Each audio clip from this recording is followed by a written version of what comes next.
a lot of stories were uncovered by a particular journalist who became interested in it. He was kind of a supportive journalist, and so he went and looked into these stories of double suicides and things where they were saying the girls were very close and this kind of thing. And then, when we started, just when I was just talking to women's groups about it, the suicide happened, and it was like, there was one couple, and no one ever actually said they had a relationship. They might not have, but they were so close that they tied their salvar scarves together and they jumped into a quarry, because they couldn't build a quarry, like a pit. A pit, right. Because and all these suicides were happening around. When we started, there was like no sort of public discussion about it, and so it was sort of just this invisible thing that was happening.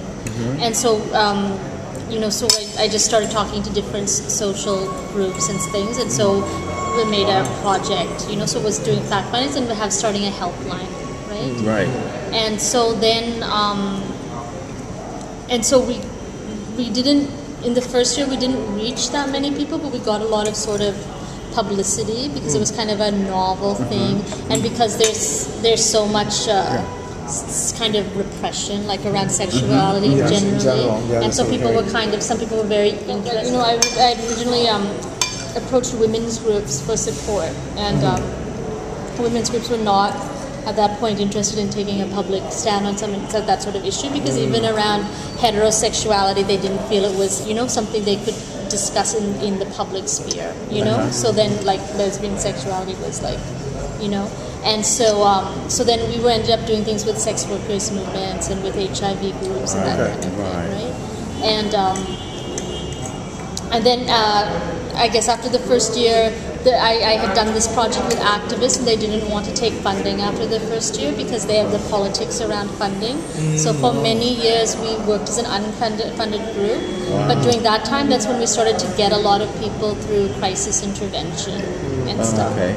And one of the things that's kind of unusual about our organization, or it's changed a lot, I mean, besides the fact that it wasn't in a major urban city, is that it was kind of like a network in Kerala, is that a lot of the people were from very marginalized backgrounds, so it wasn't this kind of like urban-based kind of like upper middle class group, like for instance, like even the suicides, they tended to be women or transgender people from marginalized communities. They'd be Dalit, or they'd be Muslim, they'd be, and then a lot of the crisis interventions we did were like people who were from working class backgrounds. So it was it was interesting because it shook up a lot of people's assumptions, and it made us form like different kinds of political alliances and things. So we just had this loose network of people through crisis intervention, and then people have a lot of livelihood issues and things like that, and we, so in the last few years, like in the last couple of years, another organization gave us a fund, and one was to do a helpline,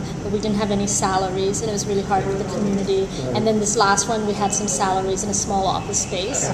No, really, we don't have many resources in Malayalam, period, and the religious issue is a very big issue, So it would be great to translate this book.